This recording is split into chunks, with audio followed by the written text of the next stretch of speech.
जिंदगी एक समझौता है चंद सांसों का।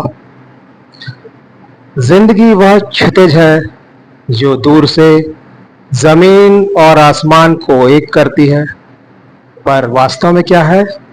एक भ्रम जिसमें सभी भ्रमित हैं।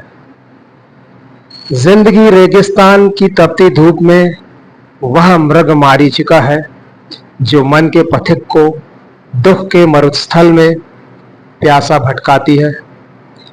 जिंदगी एक अनसुलझी पहेली है। जिंदगी एक ऐसा तिलिस्म है कि इसके एक दरवाजे को खोलकर हम समझते हैं कि हमने सफलता हासिल कर ली, लेकिन दरवाज़ा खोलने के बाद हम क्या पाते हैं?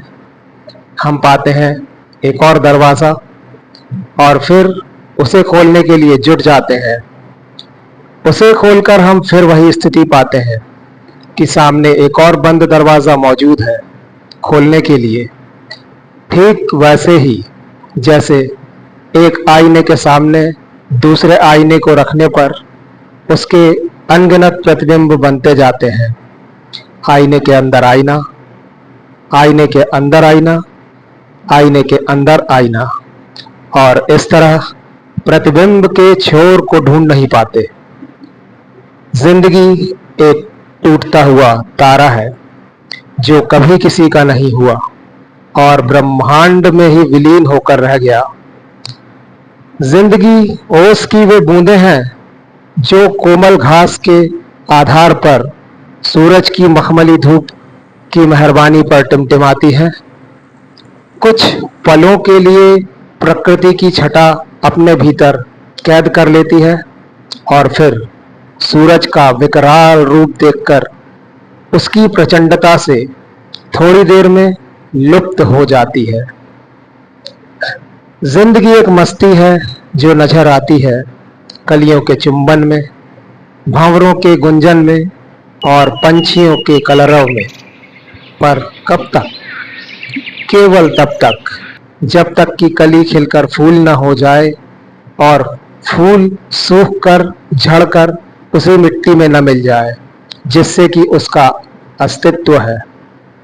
जिंदगी एक मस्ती है, एक नशा है, एक धीमा जहर है जो धीमे धीमे अपने आगोश में लेती है, मदहोश करती जाती है और अंत में अपनी जगह छोड़ जाती है। एक गहरी खामोशी, सन्नाटा, सुनसान वीराना और पश्चाताप के चंद अश्क। उन पाप, अन्याय और फरेब के बदले में जो आदमी जिंदगी के विश्वास में किए जाता है और जिए जाता है, जिए जाता है, और यह बेवफा महबूबा की तरह सब कुछ छोड़कर अपना दामन झाड़कर चली जाती है। और जब तक आदमी समझ पाता है तब तक बहुत देर हो चुकी होती है और सामने होती है मौत की गहरी खाई, जिसे देखकर वह छटपटाता रह जाता है और फिर ढूंढता है जिंदगी के कदमों के निशान, लेकिन वहां जाकर सब कुछ खत्म हो जाता है।